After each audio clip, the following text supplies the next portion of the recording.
물론 여긴 국민 라디오.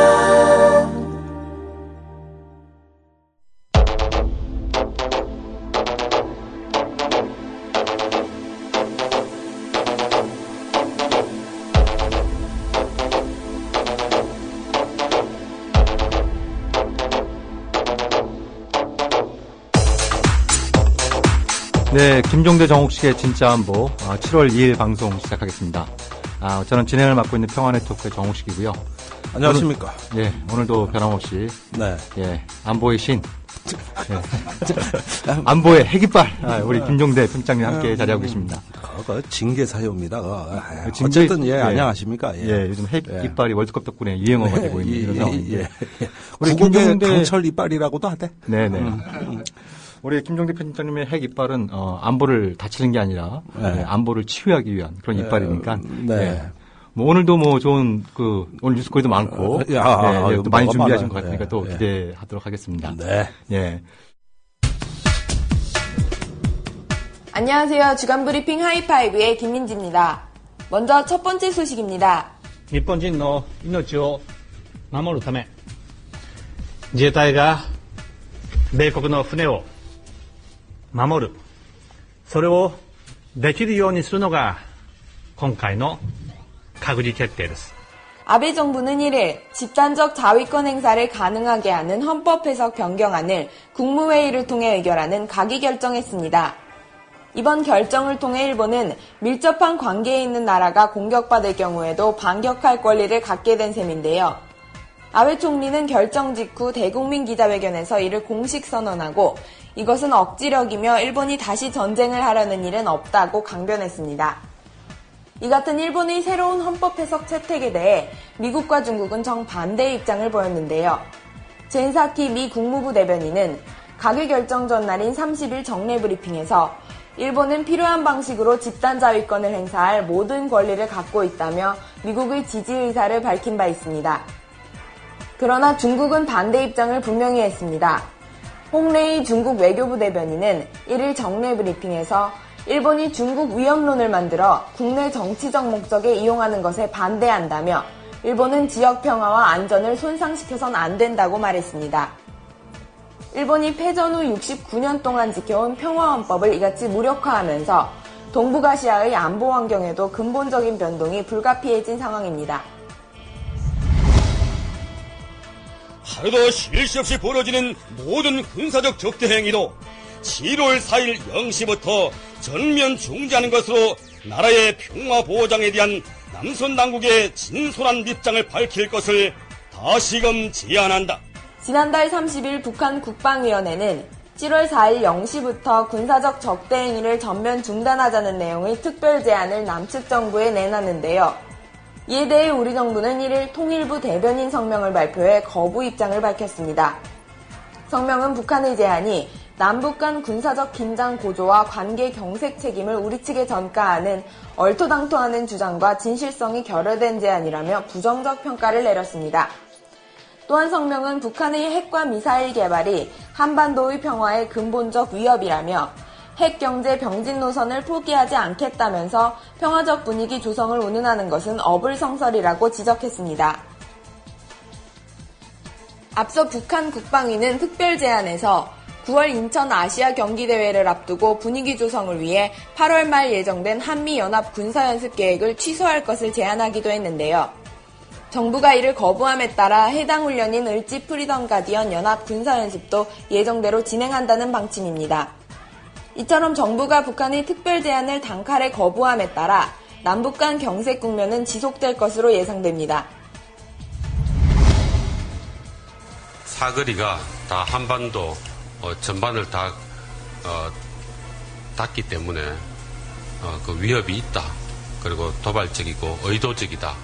북한은 지난 26일과 29일 두 번에 걸쳐 스커드 계열로 추정되는 미사일을 동해상으로 발사했습니다. 이어 오늘 새벽에는 추가로 2발을 더 발사한 것으로 알려졌는데요. 북한의 미사일 발사를 두고 국내 언론들은 내일인 3일부터 이틀간 있을 시진핑 중국 국가주석의 방한을 두고 벌인 무력 시위라는 분석을 내놨습니다. 시 주석이 북한보다 남한과 정상회담을 먼저 하는 것에 대한 불만의 표시라는 것인데요. 그러나 미국 뉴욕타임즈는 29일 기사에서 한국의 언론들이 이 사실을 필요 이상으로 강조하고 있다는 평을 했습니다.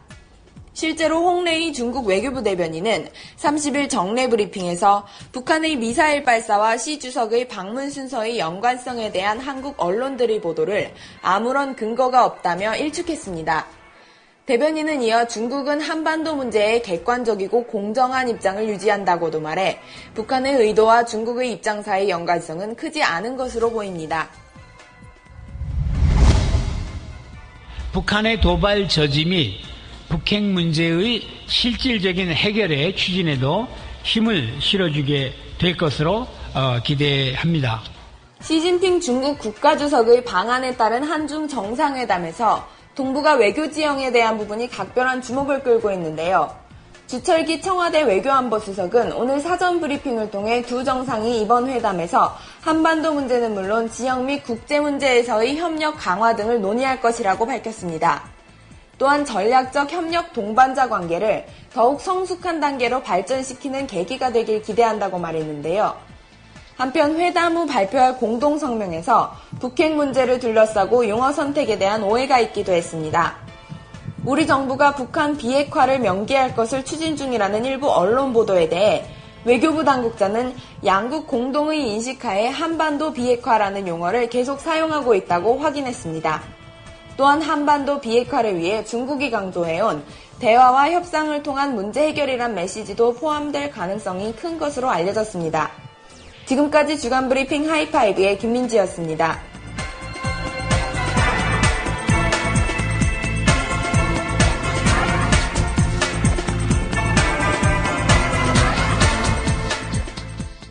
일본이 2차 대전 패전 이후 처음으로 전쟁을 할 수 있는 나라로 탈바꿈했습니다. 아베 정부가 집단적 자위권에 관한 헌법 해석을 바꾼 겁니다. 국민을 지키고 전쟁 억제력을 높이기 위해서라고 강변했습니다.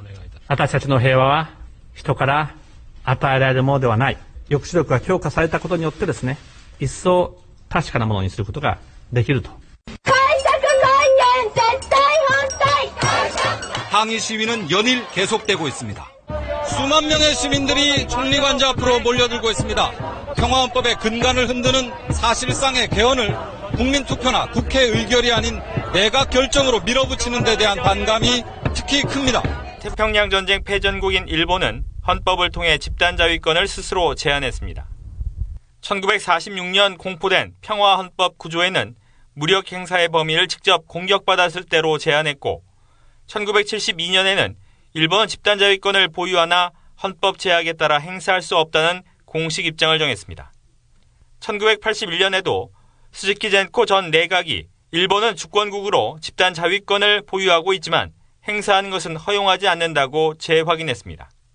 강한 일본을 추구하는 아베 신조 일본 총리는 집권을 시작하자마자 역대 내각과는 다른 행보를 보였습니다. 19대 후반기 국회 들어 처음으로 열린 국회 외교통일위원회. 일본군 위안부동원의 강제성을 인정한 고노다마를 사실상 부정하려는 일본에 대한 규탄 결의안 채택으로 시작됐습니다. 일본의 몰염치하고 비이성적인 행위에 대해 우리 국회 차원에서 강력히 규탄하고 경고하는 것이 필요하다고 보아 이의 없으십니까? 가결됐음을 선포합니다. 정부 역시 단호한 입장을 재확인했습니다. 역사의 수레바퀴를 거꾸로 돌리려는 일본 정부의 어떠한 기도에도 단호히 대처해 나갈 것입니다. 아베 정권이 평화헌법을 고치려는 로드맵을 본격적으로 가동한 것으로 보입니다. 지난 7월 참의원 선거에서 승리한 이후 더욱 노골화되고 있는 양상입니다.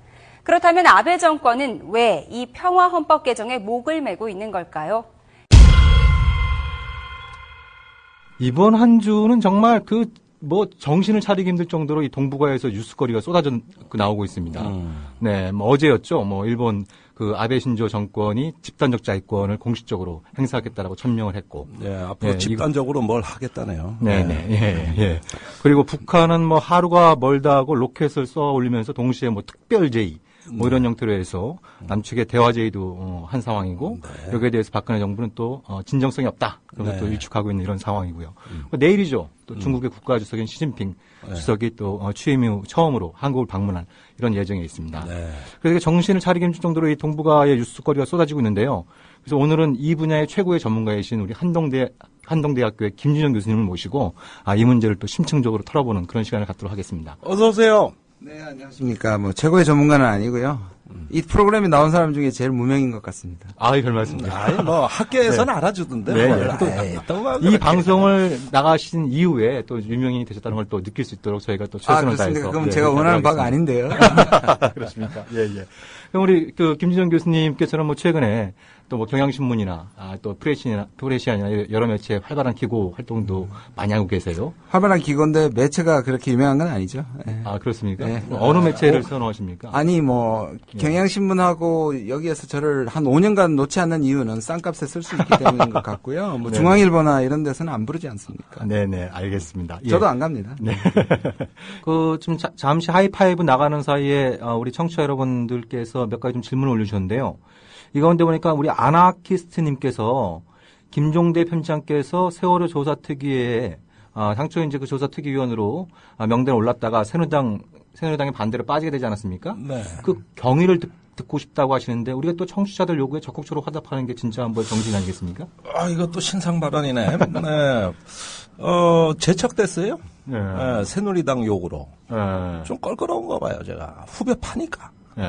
그런데 신원조회 기간이 끝나고 왠지 연락이 없어요.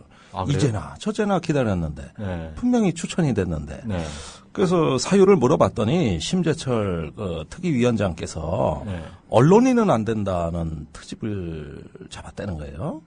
언론인이 뭐 청와대 대변인으로도 가기도 하고, 총리 후보자가 되기도 그리고 심재철 본인도 언론인 출신이에요. 그래가지고 언론인은 왜 안 되냐, 법적 근거가 뭐냐, 야당이 따졌는데, 그리고 기자가 아니라 편집장이지 않냐, 그러니까 편집장도 언론인이다. 맞는 말이에요. 네, 그래서 결국은 재척하라는 이걸로 여야가 한 이틀 정도 또 대치를 했었던 것 같아요. 그래가지고 지금 계속 세월호 특위가 공전되고 있기 때문에 이렇게 하다가는 자꾸 무슨 걸림돌만 만들고 이래서 완전히 식물특위였습니다. 한 달이 넘게 공전되다가 이제 기간 보고받고 있어요. 그러니까 더 이상 지체되기 어려울 것 같고 해서 이렇게 공전될 바에야 어차피 안 돌아가는데 국회에 또 뭐 부담이 되기도 제가 좀 부담스럽고 그래서 물러나겠다고 했습니다. 그렇다면 그게 뭐 특별히 김종대 편집장이 무슨 무게가 있거나 그렇기보다는 이틀 벌려고 그냥 트집 잡은 거 아닙니까? 시간 끄기 전략이 어떻게 활용된 측면이 있는 모양이에요. 뭐 당한 것 같은데요, 약간? 약간 당한 것 같죠. 그런데 뭐 그렇다면 저 또 얼마나 특위가 잘 굴러가는 걸 봐서 아주 가혹하게 비판을 해서 후회하게 만들어주는 방법이 또 있습니다. 또 이를 갈고 계시는군요. 네, 루즈의 안보의 핵익발. 네네. 우리 청취자 여러분 또 어떻게 뭐 좋은 답변이 있는지 모르겠습니다만 아무튼 우리 세월호 조사특위가 좀 여러 가지 우여곡절 끝에 시작이 됐는데 어제 오늘 진행되는 상황 볼 때는 굉장히 좀 많은 또 우려를 자아내고 있어요. 굉장히 실망스럽습니다. 이럴 때일수록 우리 그 국민 언론들이 좀 날카롭게 관심을 갖고 세월호 이 조사가 제대로 될 수 있게 우리 국민들이 좀 힘과 지혜를 모아야 되지 않을까 이런 생각이 듭니다. 자, 그럼 본 주제로 좀 넘어가야 될 것 같습니다. 김진영 교수님, 이번 한 주에 뭐 엄청난 뉴스거리들이 쏟아져 나와서 굉장히 바쁜 그 시간들을 보내고 계실 텐데요.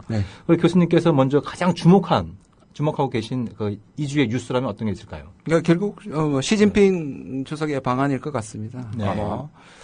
전부 다 호들갑을 떨고 있는데 이게 참 한국 정부나 여론의 이 희망적 사고라 그럽니까? 이게 이제 여지없이 또 나타나고 있는데요. 뭐 우리가 대표적으로 북한이 곧 망할 것이라는 희망적 사고를 가지고 있고, 북중 관계가 좀 나빠졌다고 세월 3차 핵실험이 좀 나빠졌다고만 그 모양만 보여도 이미 중국은 북한을 버렸다. 그래서 그게 이제 이어지는 사고가 이번에 북한도 방문하지 않고 한국을 먼저 온다. 그러니까 북한이 쫑따구가 나서 단거리 미사일을 쏜다. 이건 중국에 대한 무슨 무력시비다. 이 자체로 이어지는데 한마디로 보고 싶은 것만 보는 거죠. 그러면 교수님께서 보시기엔 그런 측면은 좀 지나치게 아전인수격의 해석이다 이렇게 보시는 건가요? 그럼요. 왜냐하면 그러면 북한이 대남 그 평화 제안한 것 부분은 왜 또 다르게 해석을 같이 묶어서 해석을 하지 않는가 네. 모르겠습니다. 네. 왜냐하면 북한으로서는 제가 보기에는 그 먼저 전에 북한이 북중 관계가 이게 변하기도 했고 안 변하기도 했다는 두 가지 점에서 같이 봐야 되는데요. 네. 3차 핵실험 이후에 중국이 북한에 대해서 좀 못마땅하게 생각하는 누가 봐도 알 수 있는 그렇죠. 문제고요. 네.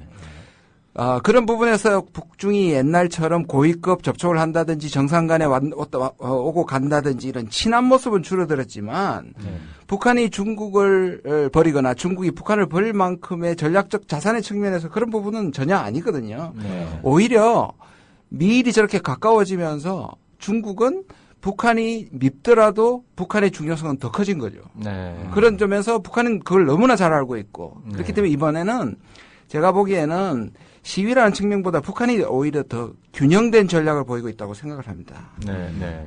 지금 중국이 대화를 하려는데 한국과 미국이 안 하지 않습니까? 거기에 대해서 북한은 대화 제의도 하고, 네. 그다음에 미국이 북한한테 그만하라 그랬는데도 여전히 미사일을 쏘면서, 그러나 장거리 미사일은 아니면서 단거리를 공해 안에서 자기 영해 안에서 쏜다든지 함으로써 매우 절제되고 계획적이고 전략적이고 균형된 전략을 한다고 보는 것이 더 맞다고 봅니다. 네. 그러니까 북한이 이제 벌써 지난달이 됐죠. 6월 26일이었죠. 예. 한 3발 정도의 그 신형 방사포로 추정되는 로켓을 발사했고. 네. 그리고 29일에는 2발의 스쿼드 미사일로 추정되는 또 발사체를 발사했고. 네. 그리고 30일에는 그 국방위원회 특별 제의를 통해서 3가지 요구를 했었죠. 이제 남북한 사이 서로 욕하지 말고 잘 지내보자. 그리고 평화를 정착시키기 위해서 이제 그 군사훈련을 하지 말자. 특히 8월 하순에 예정되어 있는 을지 프리덤 가디언 훈련을 취소함으로써 인천 아시안게임이 성공적으로 개최될 수 있는 분위기를 함께 조성하자. 이런 얘기도 있었고, 그리고 또 이제 남북한의 교류 협력을 좀 활발히 하자. 뭐 이런 어떤 3가지 제안을 내놓았습니다만 이것에 대해서 박근혜 정부는 얼토당토 안 되는, 말도 안 되는 자기 합리화이고 진정성이 없는 제의이기 때문에 이걸 거부를 했습니다.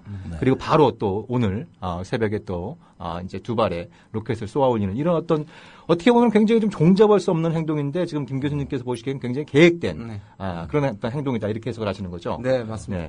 청취자들 분들을 위해서 제가 목격한 것을 한번 말씀드려야 될 것 같은데 지금까지 이렇게 일자와 정확한 사실이 뭐 읽는 것처럼 생각할지 모르는데 완전 암기입니다. 대단하십니다. 이게 머리가 좋은 건지 아니면 방송을 하도 많이 해서 그런지는 잘 모르겠지만. 그게 직업이에요. 예, 제가 거의 게스트가 된 기분입니다. 네, 그렇네요. 뇌 회로도가 그렇게 아예 다 짜여져 있어요. 부럽습니다, 진짜. 네. 그러다가 저는 질문을 잊었습니다. 강적이네. 오랜만에 강적 나왔네. 나 참. 그러니까. 줄줄 외는데 너무 감탄하시지 마시고 이게 일련의 체계적이고 북한의 계획적이고 균형된 전략이다. 그러면 무엇에 대해서 그 전략이라면 상대가 있어야 되는 거 아닙니까? 그죠? 네, 그렇습니다. 을지 프리덤 가디언이 뭐간데 여태까지 한미의 무엇을 체계적으로 이렇게 했다는 얘기인가 이거죠. 뭐 군사 전문가니까 더 잘 아시겠지만 지금 중국이 사실상 지난 1년 동안에 좀 좌절감이 깊습니다. 3차 핵실험 이후에 이제 한국하고 미국하고 일본을 포함해서 반색을 했죠. 그러니까 이제 드디어 마지막 카드인 중국이 우리한테 넘어왔다. 3개국 또는 5개국이 이제 북한을 압박해서 북한을 항복시킬 것이다. 이렇게 반색을 했고요. 그 이후로 중국은 그 생각과는 달리 북한에 대해서 못마땅함을 표현했지만 결국 중국이 이것을 이제 육자회담 대화로 끌어오기 위해서 평양과 와싱턴을 그야말로 셔틀 외교라고 하죠. 부지런히 왔다 갔다 했는데 그러면서 이렇게 약간 중도적인 입장을 취했습니다. 북한한테는 도발하지 마라. 핵실험하지 마라. 그럼 동시에 한국하고 미국에게 제발 대화부터 시작해라. 문턱 좀 낮춰라. 뭐 그렇게 얘기를 해왔는데 여기에 대해서 이제 특히 한국과 미국에 대해서 자신을 수단으로만 보는 데 대한 불만이 좀 쌓여 있었고요. 북한이? 중국이요. 중국이. 근데 최근에 중국이 이 부분에 대한 실망감을 예를 들어서 우다웨이가 미국에 가가지고 이제 화를 냈다든지 왜냐하면 이제 썰에 의하면 미국 쪽에서 중국에 대해서 그러면 만약에 대화 시작하고 북한이 또 약속을 어기면 책임질래? 하니까 중국이 우리가 그런 외교적 관례가 없다. 우리가 왜 책임을 지냐 이런 것 때문에 이제 좀 부딪히기도 하고 다시 돌아가서 중국이 이제 한국이나 미국에 대해서 조금 이렇게 불만이 생겼는데 그래서 조금 이거를 여러 가지 면에서 지금 불만을 표하고 있습니다. 그 중에 하나가 이때까지 얘기하지 않던 한미 합동 훈련. 이 부분에 대해서 비판을 하기 시작했단 말이에요. 중국이? 그 전까지만 하더라도 한미 동맹이나 거기서 또 실시하는 군사훈련은 그들 나라의 문제이기 때문에 중국은 관여하지 않겠다. 이런 입장이었습니다만 올해부터였죠. 올해부터는 공식적으로 혹은 또 비공개적으로 한미합동 군사훈련을 중단함으로써 한반도 이 문제를 대화와 협상을 통해서 풀 수 있는 그런 분위기 조성에 나서달라는 얘기를 딱 좀 공개적으로 하고 있는 이거 좀 아시겠지만 지금 이걸지 프리덤의 도상훈련이면 이게 다른 것보다는 훨씬 가장 낮은 단계임에도 불구하고 이 문제를 걸고 나오는 건 북한의 계산된 전략이라고 어떻게 생각하세요? 그러니까 중국하고 보조를 맞췄다는 말씀인데, 제가 4월 달에 중국 사회과학원을 방문했어요. 거기서 한반도 전문가들하고 토론을 하는데, 계속 이걸 걸고 넘어지는 겁니다. 한미 연합군사훈련. 사실 저로서는 뜻밖이었어요. 왜냐하면 한미 동맹에 대해서 중국은 이런 식의 어떤 그 접근이 없는 걸로 알고 있는데, 북한 그 조그만 나라의 말이지, 세계 제1의 미국하고, 한국하고 그렇게 그 조여붙이고 강압적인 말이지 훈련하고 이거 말이 되느냐는 식의 어떤 도전적 질문. 이걸 받고 제가 좀 사실 내심 놀랐는데 1박 2일에 틈틈이 나왔습니다. 토론 기간 중에. 그렇군요. 오기 전에 다니엘 러셀 국무부 동아태 차관보죠. 이 한중 정상회담에서 오히려 이 대북 압박, 중국의 확대된 역할을 해주기를 주문했는 부분이 있거든요. 다니엘 러셀이 그렇게 얘기하는 부분은 사실 북한으로 보면은 이게 중국에 대해서 근데 이제 특히 핵 경제 병진 노선 포기해라. 근데 저는 한쪽으로는 대화 제의와 도발 중단 제의를 하는 거는 중국에게 우리가 평화적인 대화 재개 노력을 하고 있다는 걸 보여주고 또 한쪽으로 미사일을 쏘는 거는 우리는 이 부분에 대해서 포기할 게 없다. 그리고 니들도 합동군사훈련 하지 않느냐. 이게 장거리 미사일을 날린 것도 아니고 우리의 자위권 차원에서 하는 거기 때문에 이 두 부분에서 균형된 전략을 동시에 보여주는 거라 생각합니다. 자, 여기서 중요한 포인트가 그럼 중국의 그런 변화된 행태가 왜 나타났느냐가 우리 관심사인데 사실 작년부터 그 한미연합훈련이 이제 쌍용훈련이라 그래가지고 역사상 사상 최대 규모의 북한 상륙 작전 훈련을 했죠. 포항 앞바다에서 했었죠. 했었습니다. 이게 이에 대응해서 북한이 원산에서 반상륙전이라고 해서 그 한미 연합 그 상륙 부대를 그 바다에서 그 거부하는 이런 어떤 그 훈련의 일환으로 국가급 화력 시범 훈련을 김정은 창간하에서 했습니다. 뭐 여기에 포란포는 다 썼어요. 뭐 단거리 미사일, 장사정포 다 쐈고 지금 또 재현되고 있는 겁니다만은 이쪽에선 상륙 훈련이 있으면 저쪽에서는 반상륙 화력 시범. 그럼 편장님, 그러니까 이번에 북한이 신형 로켓을 발사하면서 북한 조선중앙통신이 그런 말을 하지 않았습니까? 김정은이 이 훈련을 직접 관장했고, 그리고 여기에 유도 장치, 유도 장치를 탑재해서 정밀 타격이 가능해졌다. 이런 어떤 취지의 입장을 내겠는데요. 그 부분도 아주 놀라운 부분인데. 그럼 그게 북한의 어떤 방사포나 그런 어떤 신형 로켓이 단순히 이제 지상 공격 목표를 넘어서 뭐 항공모함이나 뭐 거대한 이지스함이나 이런 어떤 해상의 목표물까지 타격하는 이런 형태로 좀 있다고 해석할 수 있는 건가요? 5월 달에 조선중앙 TV에 방영된 그 동영상 하나가 굉장히 좀 우리로선 뜻밖의 영상이었어요. 거기에서 크루즈 미사일 형태의 어떤 발사체 하나가 이렇게 화염을 뿜으면서 발사되는 장면이 나왔고 지금도 유튜브에 떠 있습니다. 그걸 보면은 저 미사일은 우리가 여태 북한이 가지고 있으리라고 생각 못했던 옛날 소련이 개발한 크루즈 미사일의 일종인 KH-35로 추정이 됩니다. 이거를 수입해서 북한이 자체 개발을 했거나 아니면 수입한 것을 보유하고 있거나 둘 중에 하나라고 봐야 돼요. 지금 군사 당국에서도 이게 굉장히 관심사인데 이 기능이 바로 함대함 기능입니다. 그러니까 한미연합전력의 어떤 함정 타격이라고 볼 수 있겠고요.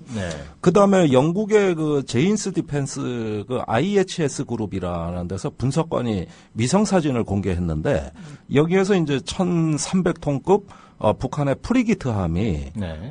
동해 나진항에 정박돼 있는 사진을 공개하면서 분석 자료를 냈어요. 네. 이것도 역시 유사하게 이제 해상에서의 분쟁을 대비하는 거라고 볼 수가 있겠습니다. 네. 그다음에 이제 정 대표가 지금 계속 얘기한 저 단거리 네, 미사일과 네.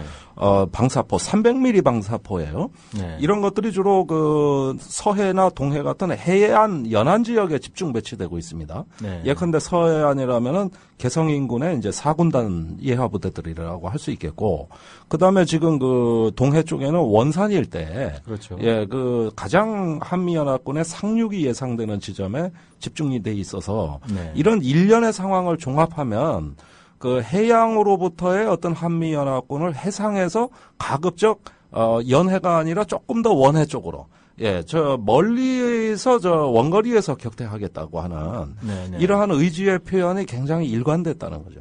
네. 그런 어떤 북한의 최근 변화 양태 이런 부분들이 뭐 중국도 미국 주도의 동맹 체제가 접근해 오는 것을 막기 위한 여러 가지 이제 반 접근 전략을 구체화하고 있는 양상이고 그렇습니다. 북한 역시 마찬가지 양태를 보이고 있는 유사하죠. 이런 부분들이, 예. 이런 부분들이 상당히 주목되고 있고 이런 부분들이 좀 그 한반도 동북아 차원의 새로운 좀 군비 경쟁으로 이어질 이런 어떤 개연성도 상당히 그렇습니다. 높아지고 있는 이런 그 양상이 아닌가 싶은 생각인데요. 네. 저는 이번 그 여러 가지 의미에서 겉은 굉장히 화려하죠. 그러니까 중국이 지금 사실상 북한보다 남한을 방문하는 역사상 뭐 첫 지도자가 네. 될 것이고, 그다음에 이것이 보통 강국은 약소국들을 순방을 하는데 이렇게 한국만 이렇게 단독으로 방문하고 간다든지, 그다음에 미리 한중 전략적 동반자 관계를 격상시키겠다든지 뭐 이러한 부분에서 상당히 이 겉은 화려한데. 문제는 저는 이게 일종의 아까 말씀드린 중국의 좌절감에 이 그 마지막 고비라 그럴까요? 뭐가 이 끝나기 전에 항상 하이라이트를 때리지 않습니까? 그래서 네. 실제로는 중국이 한국에 대해서 불만이 상당히 있다고 저는 생각을 합니다.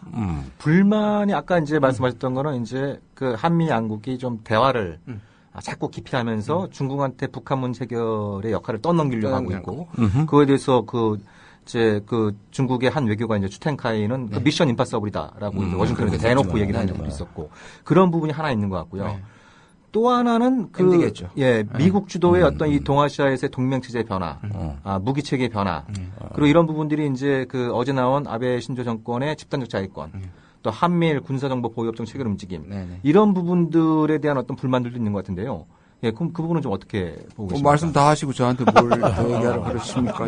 강적이야. 오랜만에 강적 만났어. 우리 김 교수님 진행을 맡으시죠, 그냥. 제일 중요한 건 두 가지인 것 같습니다. 그러니까 대북 정책에 있어서 지금 중국의 말이 씨도 안 막히는 데 대한 좌절감, 지금 말씀하신 것처럼 MD를 포함해가지고 결국 지금 미국의 뜻이 한미일 삼각동맹인데 이 부분에 대해서 한국이 가장 약한 고리라는 측면에서 중국이 투자를 좀 하고 있고 사실상 이명박 정부 때 워낙 망가진 건데 사실 박근혜 정부가 중국한테 뭘 잘해줬다기보다는 중국이 한국에 대한 기대 이명박보다 낮고 뭔가 중국말 잘하고 그렇고 뭐 연설만 했지 뭐 그렇죠. 이게 중국의 희망 사항이 좀 덮여져서 좀 사실 과평가된 게 있죠. 그런 측면에서 한국의 약한 고리를 이용해서 자기의 전략적 자산으로 삼고 한미일 동맹의 진전을 좀 막고 싶어 했는데 지난 1년간 한국은 말은 한중 관계가 회복됐다고 하면서 대부분의 정책은 미국을 따라갔단 말이에요. 대표적인 대북 정책하고 지금 MD인데 이 부분에 대해서 중국이 굉장히 좀 불만이 있다고 생각을 하고요. 미국에는 이런 표현이 있습니다. 카페트 밑에 더러운 거 다 집어넣고 손님 오면 그 위에 이제 앉는데 주로 이제 클라짓이라는 데 집어넣든지 아니면 카페트 밑에 깔아놓고 그 위에 앉아서 대만찬을 하는 그런 회담이 될 가능성이 많고요. 그럼 중국이 그렇다고 해서 시진핑이 여기 와가지고 불만을 터뜨리느냐? 저는 터뜨릴 것 같지는 않고요. 중국이 체면 문화를 중요시하고 그렇죠. 정상회담 성격상 좋은 게 좋은 거라고 하고 가겠지만 손님인데 그러니까 행간을 읽어보면 불만이 어디 조금씩 숨어 있지 않을까. 그걸 발견하는 것이 중요하다고 생각이 듭니다. 그러면 말입니다. 제가 궁금한 게 지금 박근혜 대통령 지지율이 그냥 폭삭폭삭 주저앉잖아요. 뭐 회복될 기미가 안 보여요. 그런데 은근히 시진핑하고 와가지고 그 어떤 국제 외교의 어떤 그럴듯한 모양 창출로 인해서 지지율이 그래도 한 3, 4%는 안 올라갈까 은근히 기대하고 있단 말이에요, 지금. 그렇죠. 그런데 이런 것들이 이렇게 한중 관계로 위신을 세우려 그러면 미국 입장에서 봤을 땐 지금 중국 견제해야 되는데 저기 한국이 중국 편 붙는 거 아니냐? 또 그러니까, 베이징에 가서 막 박근혜 대통령 중국어 연설 작년에 6월에 했잖아요. 그때 여기 성김 대사가 대책회의 했대, 미국 대사관에서는. 아니, 왜 저래 바람 피냐 이거지. 왜 저렇게 바람 피냐, 딴 데 가서. 지조 있게 좀 하지. 이런 식의 어떤 견제가 없을까요? 견제 있겠죠. 있는데요. 우리가 생각하는 것하고 북한, 미국이 저는 조금 같으면서도 다른데요. 미국이 정말 겁나서 한중이 붙을까봐 두려워한다기보다는 우리가 이렇게 예의주시하고 호들갑 떨고 있으니까 아예 조심해라. 이것도 일종의 압박이라고 저는 생각을 합니다. 그러니까 뭔가 슬쩍슬쩍 보여주면 되지. 그렇죠. 왜냐하면 미국이 적어도 한국에 대해서는 지금까지 한국이 거의 꼬붕 역할을 해왔기 때문에 갑자기 이걸 계기로 중국에게 돌아선다고 생각할 만큼 순진하지는 않다고 생각을 합니다. 그런데 중국 측의 표현 중에서 제가 중국에 갔을 때도 그런 걸 느꼈습니다만은 굉장히 중한 밀월 관계라는 표현을 엄청 많이 쓰더라고요. 제가 자꾸 그 얘기를 듣다 보니까 되묻습니다. 아니, 언제부터 한중 관계가 밀월 관계냐? 왜 자꾸 그 말을 쓰냐? 그러니까 아니냐? 별의 성 부대가 지금 중국 대륙에서 난리가 났대. 그러니까 별의 성 부대를 모르는 사람은 어떻게 중국의 주요 회의에서 발언할 것도 별로 없는. 내가 그 연속극을 안 보고 중국 간 거를 뼈저리게 후회했어요. 나도 못 보는 연속극을 다 보셨더라고, 상대방들이. 그래, 내가 무식하는 것 같더라고. 그걸 왜 보냐 그러니까 그걸 봐야 집에 가서 말이 통한대. 그리고 치맥을 먹는 거예요. 중국이 문제가 아니라 팟캐스트 하면서도 어떻게 그걸 안 보시고 하십니까? 그러니까. 그래서 한국 국민을 무시하십니까? 그러면서 또 박근혜 대통령 자서전 60만 권 팔렸잖아요.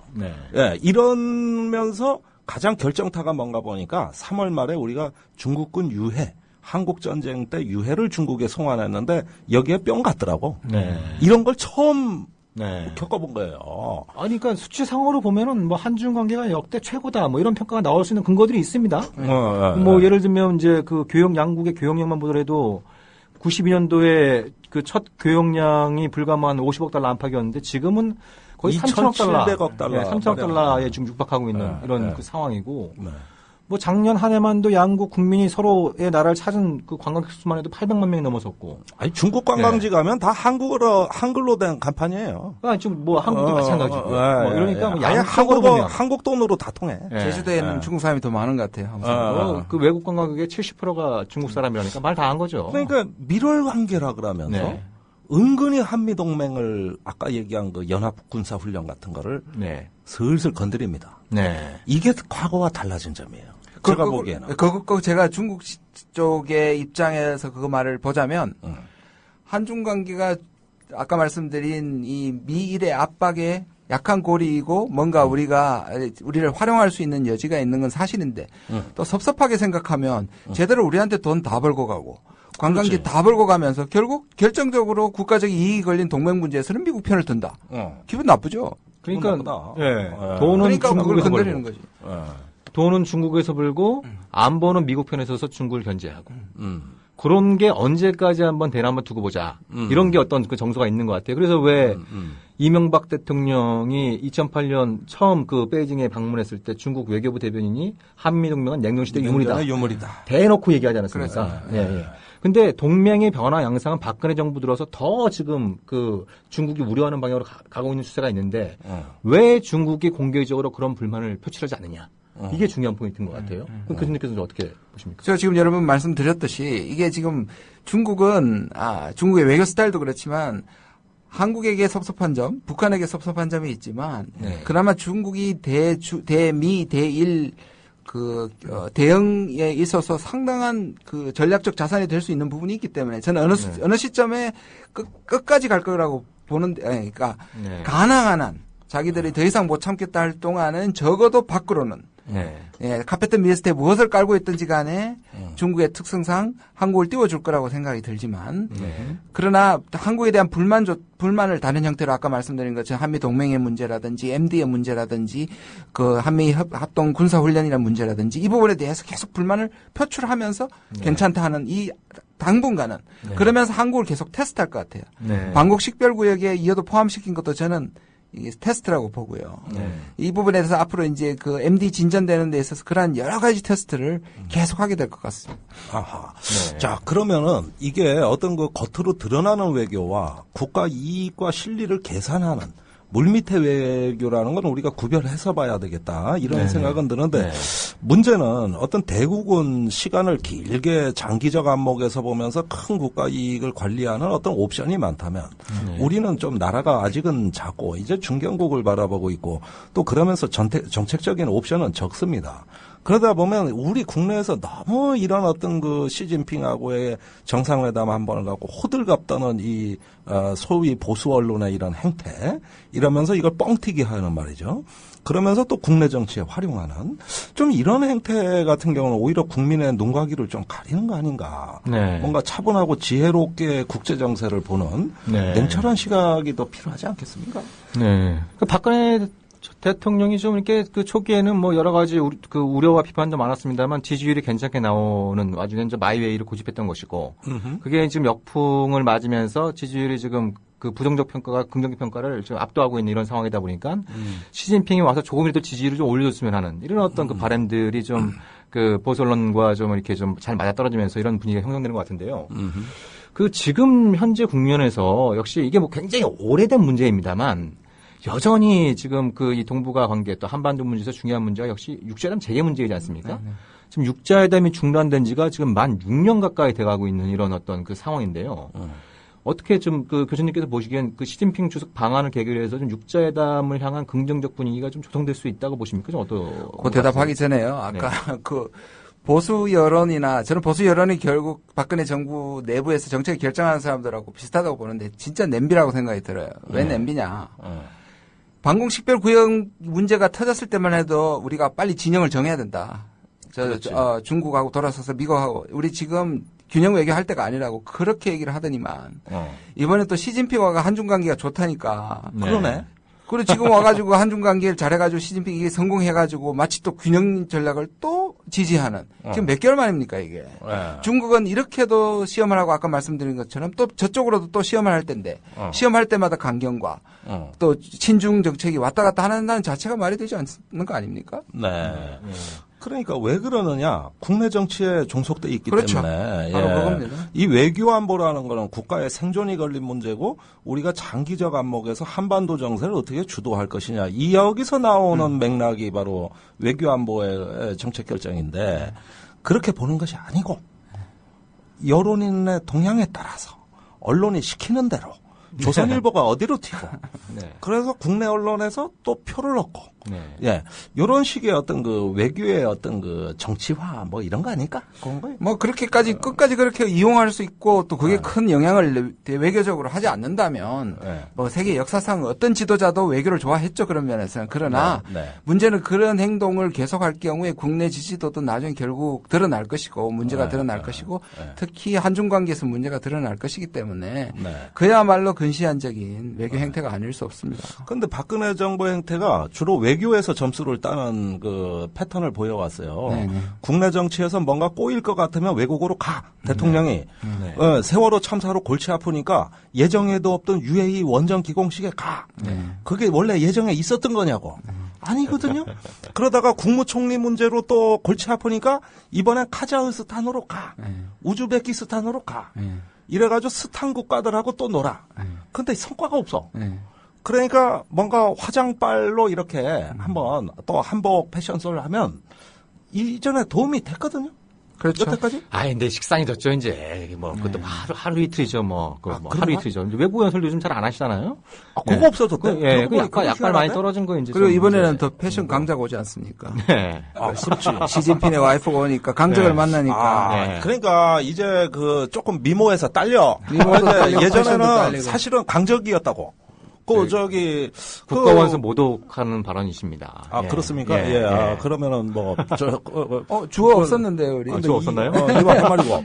그러니까, 결국은, 이번에는 좀 이렇게 몸무게 많이 나가시는 그 국가 원수하고 또 그 화려한 퍼스트 레이디. 네. 얘 와가지고 아마 내 생각엔 박근혜 대통령 인기보다 그분들 인기가 한국 국민들한테서 네. 많이 올라가서 좀 이렇게, 네. 거시기 할 것 같아요. 네. 네, 느낌에. 시진핑 주석의 지지를 올리는데 좀 박근혜 정부가 좀, 기여할 수 있는. 기여하는 것 같아요. 네.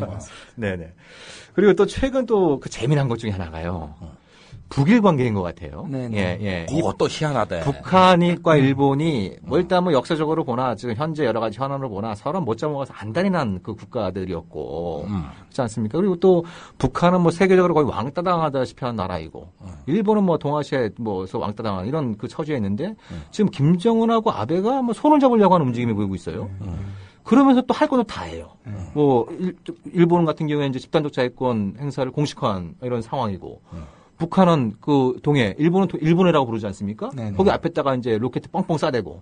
그러면서 또 만나서 얘기할 건 다 하고 있어요. 그렇죠. 예. 그래서 이 북일 관계를 도대체 어떻게 봐야 되는 겁니까? 이런 양수로 돌아가는 거죠. 어떻게 봐야 될까요? 제가 얼마 전에 글을 썼는데요. 그 교토 삼굴이라고. 교토 삼굴. 교토가 아니고 교토 삼굴. 일본에 있는 술집인가요? 그러니까요. 일본에 굴이 3개, 교토에 굴이 3개 있다는 말이 아니고요. 그러니까 교활한, 따르면서 영리한 토끼는 굴을 3개 판다. 네. 우리가 토끼를 얘기하면 정글에서 좀 순하고 맹수들에게 겁을 먹고 좀 약하지 않습니까? 그렇죠. 그러니까 약한 국가는 또 약한 동물은 자기의 생존을 위해 가지고 뱀이나 맹수가 왔을 때 피할 수 있는 굴을 3개 정도는 파둔다는 얘기인데요. 네. 그런 면에서 한국은 1개만 굴을 파고 미국만 파고 있고 북한은 이제 3개를 판다고 얘기할 수 있겠죠. 그 3개가 하나는 중국이고 하나는 러시아고 하나는 미국이라고 생각을 듭니다. 네. 중국은 원래 이제 그랬고요.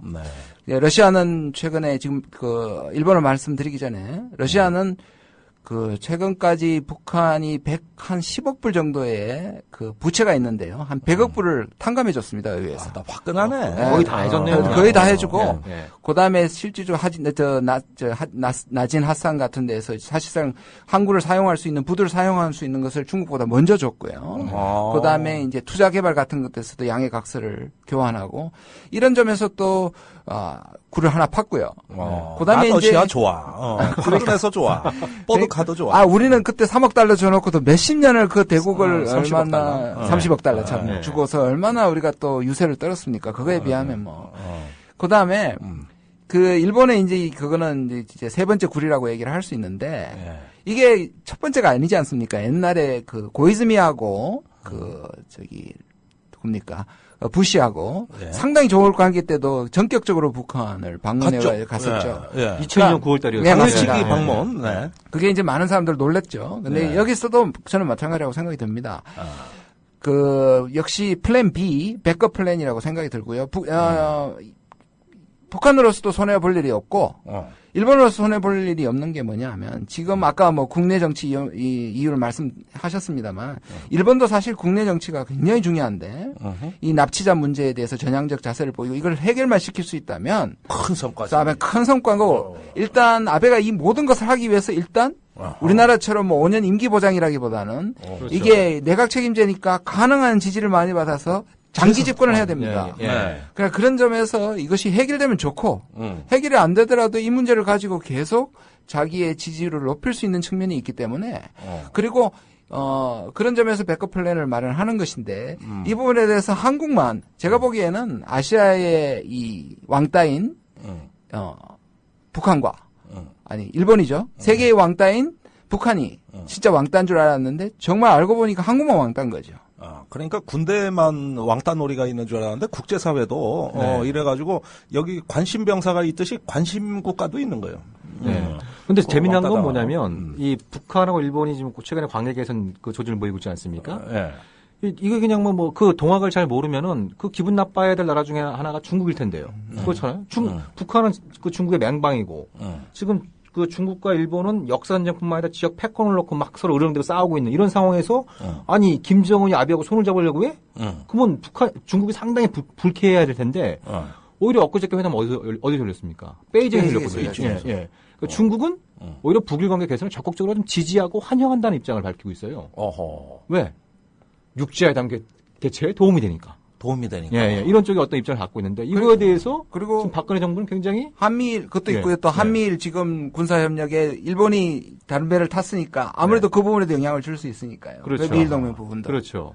사실 그 부분에 대해서 미국한테도 알리지 않고 했지 않습니까? 그 부분에서 미국이 사실은 조금 항의를 하기도 했고요. 그리고 중국으로서는 손해볼 일이 전혀 아니라고 봅니다. 그러니까 뭐 그러면은 북일 관계 접촉은 앞으로 계속 지속될 것이고 또 발전하리라고 봅니까? 저는 뭐 할 수 있다고 봅니다. 다른 것과 연동을 시킬 가능성이 많고요. 북한도 그렇고 일본도 그렇고요. 어떻게 감히 좀 예상을 해보면은 어떻게 아베가 평양에 갈 것 같습니까? 그것도 저는 상황이 좀 진전됨에 따라서 다를 것 같은데요. 만약에 이제 북한이 이번에 이제 방한 이후에 결국은 이제 미국이 지금 움직이지 않기 때문에 사실상 아까 육자회담 질문을 하셨는데 안 움직이거든요. 이런 부분에 계속 교착 상태가 간다든지 계속 북한에 대해서 압박을 한다면 김정은 평양 쪽에서 일본의 아베를 불러들일 수 있는 뭔가 선물을 준비하고 전격적으로 이루어질 가능성이 있다고 봅니다. 결국 여기서 지금 한국이나 미국이 어떤 상황을 보이느냐에 따라서 대북에 따라서 충분히 가능한 일이라고 저는 봅니다. 참 김정은을 만나는 최초의 외국 지도자가 아베가 될 가능성이 있나? 이거 참. 글쎄요. 어쨌든 우리의 이 상상의 뇌를 즐겁게 하는 아주 재밌는 시나리오라고 저는 생각해요. 근데 진짜로 우리만 빼고 다른 국가들은 굴을 몇 개씩 갖고 있고 우리만 카드가 없습니다 지금 사실. 한미동맹이랑 굴만 냅다 파고 있는, 뒤에 지금 굴이 무너지고 있는 이런 어떤 것도 잘 모르는. 그러니까 다른 걸 안 파니까 미국도 우리를 호구로 보는 거죠. 니들이 어느 굴로 들어가겠냐? 결국은 나한테 내가 하는 대로 할 수밖에 없다고 미국한테조차도 제대로 대접을 못 받고 있는 거죠. 자, 그러니까 이 모든 문제는 어떤 북한의 위협을 강조하고 부각시키면서 가중된 국가의 불안, 스트레스 이것을 이데올로기를 덮어 씌워서. 거기에서 어떤 북한은 불가촉 천민, 또 혐오의 대상, 그러면서 못 믿을 어떤 실패 국가, 이런 식으로 해놓은 이상, 다른 어떤 정책적 선택을 할 수 있는 여지가 여기서 대부분 사라지거나, 잠식된 거 아니겠어요? 왜냐하면은 이런 부분을 유연하게 관리하고 다루려면은 다양한 사고가 필요한 건데, 맨날 종북 타령하고, 맨날 북한 위협 강조하고 300mm 방사포 새로 나와가지고 한반도에 남한의 전반부를 다 타격한다 그러고 맨날 불안 조성하는데 다른 정책적 수단이 있을 수 있겠습니까? 이런 상황에서. 우리가 또 한 가지 더 여기서 우리가 또 더 바보짓을 하는 게 결국 대일 정책인데요. 국내적으로 지지도 많았고 잘한다고 하고 있었던 게 그리고 미국이 말리는데도 우리가 대일 정책이 강경한 정책을 했었습니다. 그 부분이 상당히 점수를 땄고요. 민족주의적인 정서를 가지고 있고 보수 내에서도 그 부분에 대해서 참 지지하는 사람이 많았었는데 이것도 제대로 대접을 못 받고 있습니다. 왜냐? 우리가 계속 그렇게 나가든지 근데 미국이 달랜다고 해서 빗장을 풀어버렸지 않습니까? 헤이그 회담에 우리 간 이후로. 그렇습니다. 한미일 정상회담. 우리가 받아낼 거 별로 못 받아들이고 미국은 계속 미국이 얘기하는 한미일 군사공조 협력이 중요하다는 것에서 결국 빗장을 또 미국 말을 듣고 일본 빗장을 열어보니까 일본도 우리를 호구로 볼 수밖에요. 그러니까 이 부분에 대해서 또 우리가 보기에는 우리가 빗장을 열어줬는데 일본을 용서는 아니지만 이 부분에 회담을 시작했는데 니들이 어떨 수 있느냐 이렇게만 대답하는데 일본적으로 보면은 더 이상 줄 것도 없네 네가 열었는데 나는 계속 간다 이렇게 얘기하는 거죠. 아까 말씀드린 것처럼 미국한테 알리지도 않고도 자기들의 대안을 마련하기 위해서 일본은 미국이 자신을 필요로 한다는 걸 너무 잘 알기 때문에 이 정도로는 돌아서지 않을 거다. 그러니까 북한 가는데 한국은 그것도 못하고 있는 거죠. 그러니까 한국이 일본에 대해서 비판을 한다는 자체가 쉽지 않은 거죠. 그래서 만약에 저는 시진핑이 이번에 와가지고 한국한테 박근혜 대통령한테 우리가 공동으로 이번에 이제 집단 자위권이라든지 그다음에 이 부분 역사 인식 고노다마에 대해서 공동으로 비판하자 성명에 한국 절대로 동의 못합니다.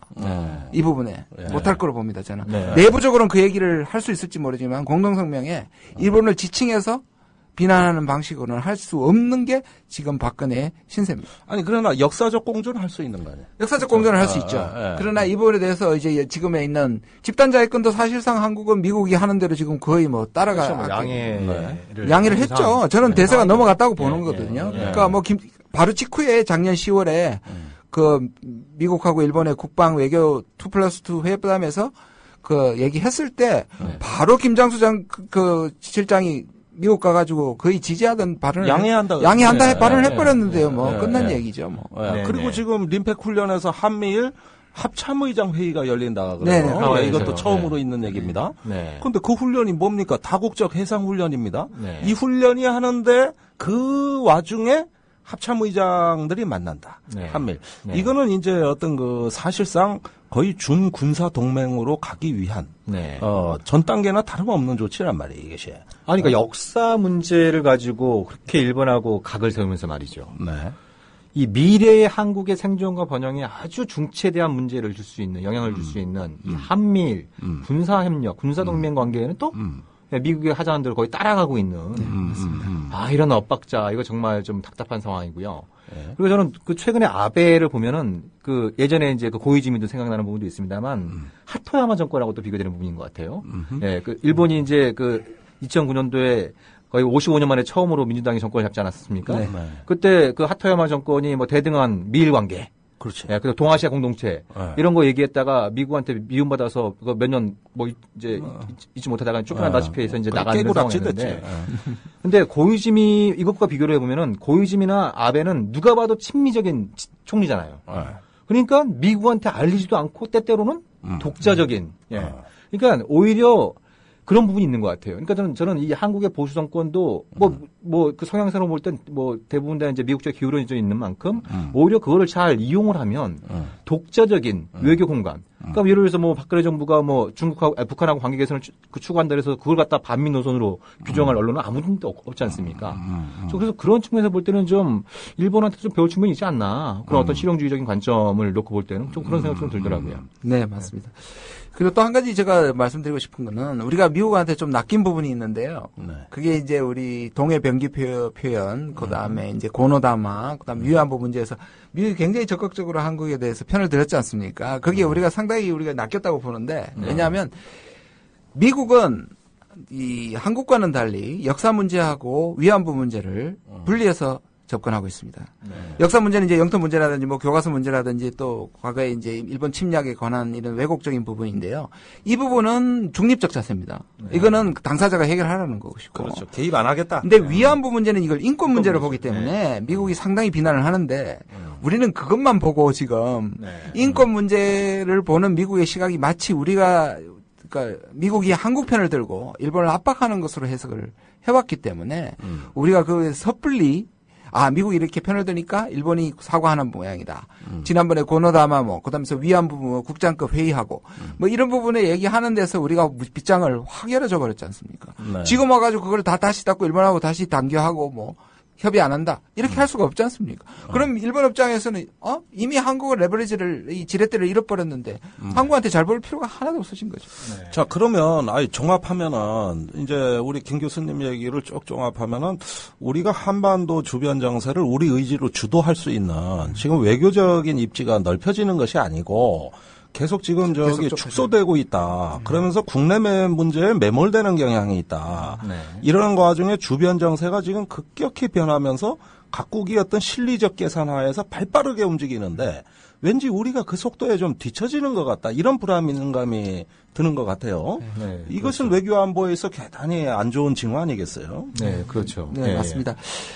지금 보면 이 한국이 좀 선택해야 되는 위치지 않습니까? 아까 계속 말씀하신 것처럼 중국하고 미국 사이에 지금 이해가 상충되는 부분에서 중국은 한국이 지지를 하기를 원하고 그다음에 미국은 또 한국이 이쪽으로 와서 중국을 견제하기를 원하는 상황에서 우리가 소위 말하는 굉장히 좀 전형적인 표현이지만 지금 고래 싸움에 지금 새우등이 트지게 됐는데 이 부분이 한국이 이 두 국가를 화해시키고 균형 시켜서 뭔가 갈 수 있는 힘까지는 없더라도 이런 선택을 할 수밖에 없는 둘 중에 하나만 선택해야 되는 부분을 그런 순간에 자꾸 뒤로 미뤄야 하는데 오히려 당기고 있고 그런 와중에서 양쪽에서 오히려 또 한국 빨리 선택해라는 부분을 예상보다 지금 빨리 하고 있는 상황이거든요. 그러면 이게 지정학적인 재앙입니다. 그 말씀대로라면 어떻게 풀어야 되느냐 하는 문제인데, 자, 예상보다 주변 정세의 변화 속도가 빨라고 우리 인식이 못 따라가고 있어요. 현실의 흐름을.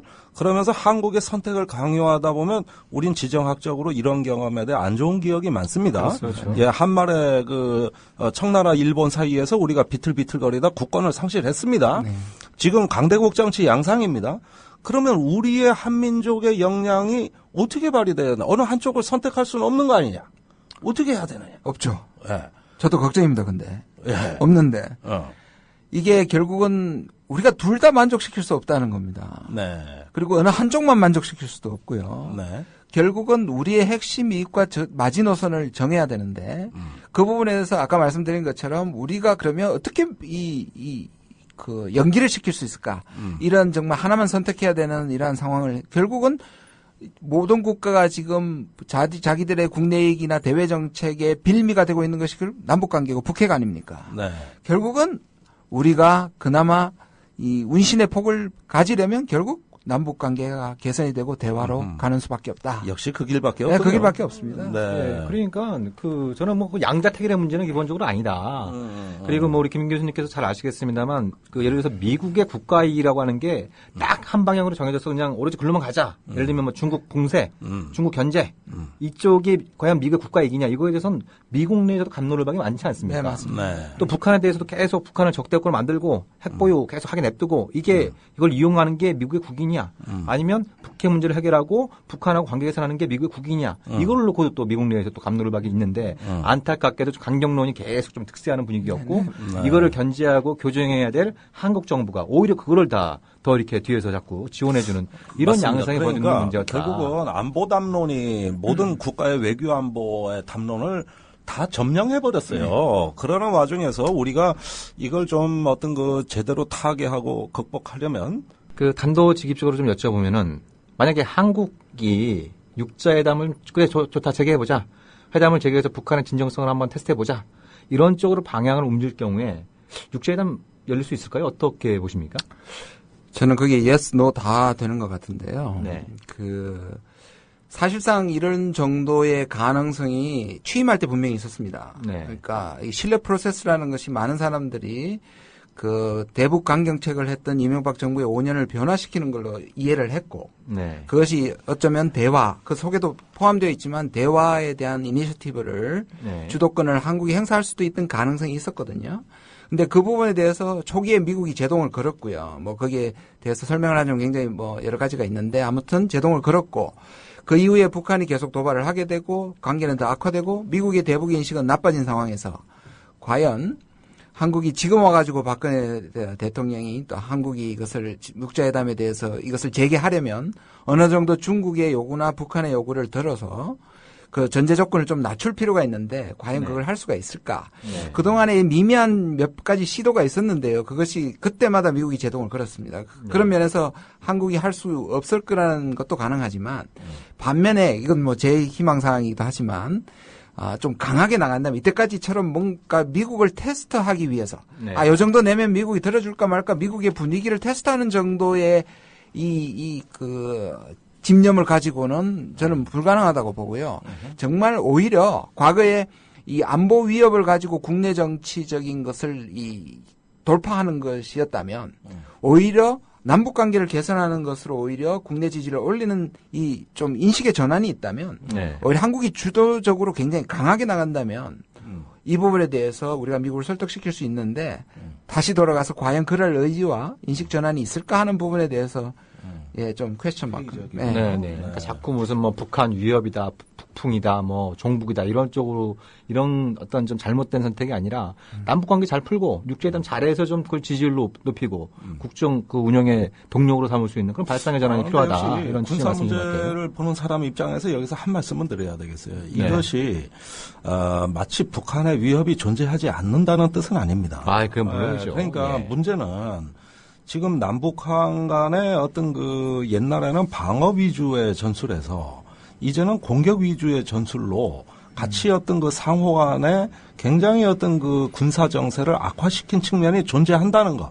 네. 예, 이름으로써 우리가 원튼 원치 않든 심각한 위협의 직면에 있다는 사실 자체는 우리가 일단은 인정을 해야 될 것 같아요. 이건 현실이니까. 네, 맞습니다. 예, 그러는 와중에 단지 우리가 위협이 있다 없다를 따지기 전에 이 위협을 어떻게 관리할 것이냐의 문제가 있는 거죠. 지금 우리 국방부 일원의 어떤 그 사고 방식은 뭐냐면은 우리가 더 많은 위협을 가해야 북한이 굴복한다는 사고입니다. 그런데 더 많은 위협을 가하니까 북한도 그에 상응하는 위협을 구축함으로써 전문 용어로 안보 딜레마. 예, 안보를 더 추구하면 할수록 안보가 이상하게 더 불안해지는 그렇죠. 이런 상황으로 가는 이 관리 방식 자체가 문제가 된다는 거죠. 네. 그런 점에서는 우리가 분명히 있는 위협을 인정하면서 이 위협을 언제까지 감수할 것이냐. 네. 언제까지 그럼 머리에 해그리고 네. 미사일 위협의 사정거리 안에서 장사정포의 한 복판에서 이런 식으로 1,000만, 2,000만의 생명을 내맡기고 사실 이렇게 된다면 나중에 극단적으로는 북한의 선의에 우리의 생존을 의지하는 수밖에 없는 날이 곧 옵니다. 이미 왔을지도 모릅니다. 예. 아주 진짜 중차대한 말씀이시고 박근혜 대통령은 대화하는 기관에 북핵이 고도화됐다. 자꾸 누가 그런 얘기를 자꾸 그 대통령한테 보고하는지 모르겠어요. 그 대통령은 그런 보고가 올라왔을 때 이게 맞는 얘기인지 틀린 얘기인지 이걸 좀 분별할 수 있는 지적인 능력이 좀 의심되는 것도 사실인 것 같고요. 그러니까 어찌되었든 그 대화를 거부하면 거부할수록 대한민국이 머리에 이고 살아야 될 북핵은 늘어나는 것이고 그 늘어나는 것 중에 미사일에 장착되는 건 시간 문제이고 더 나가서 이게 무슨 방사포나 이런 어떤 전술 핵 개발도 시간 문제이고 이러면 정말 우리가 걱정하는 북핵 위협이라고 하는 게 현실로 다가올 수 있는 그래서 우리가 대화를 하자는 거 아니겠습니까? 아니 100번 양보해가지고 대화하는 동안에 고도화 시켰다고 칩시다. 틀린 말이지만 그렇다고 칩시다. 그럼 지금은 또 안 늘어나고 있습니까? 지금 강경책을 해도 늘어나고 있는데 그러면 지금 그래서 나오는 얘기가 북한 곧 망할 것이다라는 얘기를 하는 것이지 않습니까?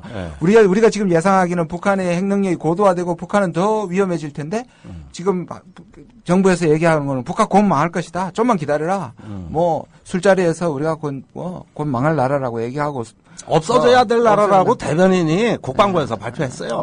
또 울먹이면서 남재준 그때 얘기한 게 뭐죠? 남재준 전 국방장관이 우리가 국정원장, 국정원장이 작년 송년사에서 2015년 통일해서 다 죽자 이런 2015년 얘기도 했었지 않습니까? 다 죽자. 내년입니다, 내년. 내년인데요. 근데 제가 여기 나오기 전에 재미난 것을 하나 본 게요. 미국의 외교 전문 잡지인 포린 팔러시 있지 않습니까? 여기서 매년 페일드 스테이트 그래서 실패한 국가들 지수 발표하지 않습니까? 근데 올해는 이제 국가의 취약성 지수를 발표했는데요. 북한이 이걸 조사한 결과 처음으로 이 취약성이 낮아진 결과가 나왔습니다. 그러니까 쉽게 말씀드리면 망할 가능성이 과거보다 낮아졌다. 이런 어떤 이제 얘기도 나오고 있는데 도대체 청와대에 계신 분들이 어떤 걸 보고 북한을 꼭 망할 거다라고 이렇게 생각하시는지. 그 사람들의 멘탈리티를 보면 이런 것 같습니다. 왜 사람 죽기 전에 깨꼬닥하기 전에 왜 피가 모여가지고 갑자기 정신을 확 차리는 이렇게 해석할 수도 있겠죠. 북한이 마지막이다. 촛불이 꺼지기 전에 마지막으로 찬연하게 타오르면서 생을 마감합니다. 아마 그렇게 해석할 것 같은데. 예, 그러니까 우리가 이 어떤 무언가 극단적인 사고를 한다는 건 사실은 우리 안보 당국은 원래 극단적 사고를 합니다. 항상 극단적인 폭력을 지향하는 이런 상황을 하는 게 군사 지도자의 본질입니다. 그런데 이런 것들은 뒤로 숨겨져 있어야 되고 그 앞서서 외교가 작동함으로써 결국은 극단적 상황을 관리하고 예방할 수 있는 이런 것들이 이제 국가의 역량이고 능력이고 또 어쩌면 국력이라고 할 수 있는 거거든요. 그런데 그런 어떤 것들이 다 제거가 되고 어떤 하나의 어떤 극단적 상황을 가정하는 담론들이 맨 앞에서 모든 걸 다 점령해버리면 어떻게 된다는 얘기냐. 결국은 그만큼 국가의 격이 떨어지고 능력이 떨어지는 오히려 실패 국가는 우리가 될 수도 있는 거예요. 사실은 핸드폰이 북한 망하게 할 거라고 이명박 대통령 그랬지만 육사 선거에 보니까 SNS가 이명박 대통령 지방선거를 망하게 하더라고. 상대방을 망할 거라고 본 것이 나를 오히려 그러는 것들이 있단 말이죠. 그렇다면 제 생각에는 우리 국가가 정상국가라면 박근혜 대통령이 비정상의 정상을 말씀하시는데 정상국가라면 외교가 살아있어야 돼요. 예. 그럼으로써 어떤 이익을 조정하고 그러면서 조화롭게 말이지. 이렇게 할 수 있는 이게 국가의 능력 아닙니까? 이게 네. 표가 아닙니까? 네. 네. 그런데 문안보, 서해, 연평도 잘 지키자. 그건 당연히 하는 거고 네. 하나마나한 얘기고 네. 그러지 아니라 거기에 평화의 꽃이 펴야 되는 거 아닙니까? 네. 죽음의 바다가 생명의 바다로 바뀌어야 되는 거 아닙니까? 네. 이게 국가의 능력이지. 그렇죠. 그래서 김정대 편집장께서 얼마 전에 예전에 방송에서 명언을 남기지 않았습니까? NLL을 왜 죽어서 지키냐? NLL을 왜 사수하냐? NLL은 살아서 지키자. 그래서 NLL을 생수하자. 예, 이런 또 그런 예. 멋있는 말씀 예, 하셨어요? 주옥 같은 말씀 많이 하세요. 가끔은 제가 생각해도 깜짝 놀랄 발언을 제가 해. 그런데 지나놓고 보면 좀 네. 나는 모르겠는데 주변에서 멋있다 그래. 네. 예. 우리 김 교수님은 그런 경험 없어요? 그런 얘기를 하고 싶긴 한데요. 너무 분위기가 뻔뻔해지니까 저는 안 하겠습니다. 강적이야. 오늘 강적 나왔어. 아니, 음흉한 사람이 나왔어. 예. 근데 아까 이거야말로 진정한 자화자찬이신 것 같아요. 아니, 비정상의 정상화라는 게 사실상 우리 한국말이 좀 애매하지 않습니까? 네. 이게 두 가지로 해석될 수 있죠. 비정상을 정상으로 만든다는 뜻도 되지만 비정상이 늘 정상처럼 여겨진다도 비정상의 정상화거든요. 중요한 말씀이세요. 그러니까 내가 보기에는 이 사람들의 비정상은 계속 정상화되고 있는 거죠. 비정상이 정상처럼 취급받고 있는 거죠. 제가 아까 인식의 전환이 어렵다고 대표적으로 얘기한 가장 큰 근거는 뭐냐면 일단 지금 그 안보 담론 또는 안보 포퓰리즘이라고 저는 부르고 싶은데요. 이게 계속되는 것이 육사 출신이 외교 통일 전문 관료들을 제치고 사실 지금까지 이끌어왔지 않습니까?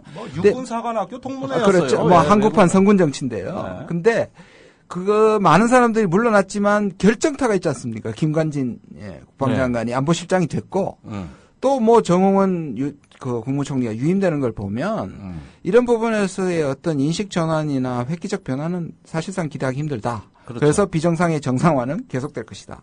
네. 그러니까 비정상이 정상이라는 뜻이네. 네. 그러니까 참 우리는 보면은 그렇지 않습니까? 그러니까 비정상을 정상처럼 느끼는 게 어떻게 보면 가장 비정상적인 현상일 수 있는데 대표적인 게 맞네요. 그것도 멋있네요. 네. 그 대표적인 게 지금 얼마 전이 한국전쟁 발발 64주년이 되는 날이었습니다만 지금 전쟁이 끝난 게 아니라 전쟁이 멈춘 상태. 정전체제. 정전체제가 지금 60년 넘게 유지되고 있는 것도 굉장히 비정상적인 거고요. 그렇죠. 그 작전권이 넘어간 지가 지금 64년 되지 않았습니까? 네. 예. 근데 작전권을 미국이 계속 갖고 있는 걸 정상으로 간주하는. 아니, 평시지휘관하고 전시지휘관이 다른 게 정상으로 취급돼요. 그러니까요. 이거 세계에서 가장 기형적이고 비효율적인 현상인데. 네. 그래서 정말 이런 부분들을 좀 제대로, 그러니까 이게 정말 어디서부터 풀어가야지 참 이게 답답한 상황인데요. 그 교수님께서 보시기에 이제 어제였죠. 이제 그 북한의 제의에 대해서 박근혜 정부가 이제 공식적으로 좀 거부를 했습니다. 그래서 그 박근혜 정부의 그 거부한 내용을 보시면서 좀 어떤 생각이 좀 드셨는지, 좀 어떻게 보면 좀 협상의 여지 이런 것들을 좀 남겼다고 보시는지 아니면 그것조차 닫아버렸다고 보시는지 좀 어떠신 것 같으세요? 그거를 말씀드리기 전에 지금까지 사실 몇 가지 약간의 놀라움이 있었습니다. 뭐냐면 개성공단도 사실 북한이 좀 약간의 저자세였고 그런 부분에서 자기 자존심 세울 거 다 세우고 나서 어떻게든 받았지 않습니까? 네. 그다음에 연초에 고위급 회담도 했고요. 네. 그런 점에서 좀 할 여지가 있다고도 봤는데 지금 뭔가 이 내부적으로 그리고 미국의 그 사이에서 미국이 사실 여러 번 제동을 걸었고요. 아까 말씀드린 것처럼 그런 부분에서 다시 한국의 동력이 이것을 뭔가 이번에도 그냥 대화 제의를 받아들이거나 여지를 남기는 정도 과거와 비교하면 오히려 안 남겼다고 보는 것이 제가 보기에는 오히려 이 부분을 덥석 지난번처럼 받았더라면 매우 좋은 계기가 될 수 있을 텐데 또 한 번 그걸 보고 역시나라는 생각이 저는 들었습니다. 네. 이런 얘기를 안 하고 싶은데도 불구하고 아하. 역시나 아주 비극적인 표현이네. 네. 아니, 그러면은 자 지금 박근혜 정부가 겨우 1년 반밖에 안 지났습니다. 사실 3년 반이 남은 겁니까? 예, 3년 반이 남은 겁니다. 1년 반도 안 지났습니다. 정확히 미안하지만 얘기하면 19개월입니다. 19개월이에요? 17개월이죠. 17개월입니다. 아니, 그런 하나만한 얘기는 하지 마시고, 여기 나오셔서, 방송에 괜히 또 이렇게 노이즈가 그렇게 끼면 안 된다고. 죄송합니다. 제가 오버했군요. 두 분의 팽팽한 신경전형으로 불만합니다.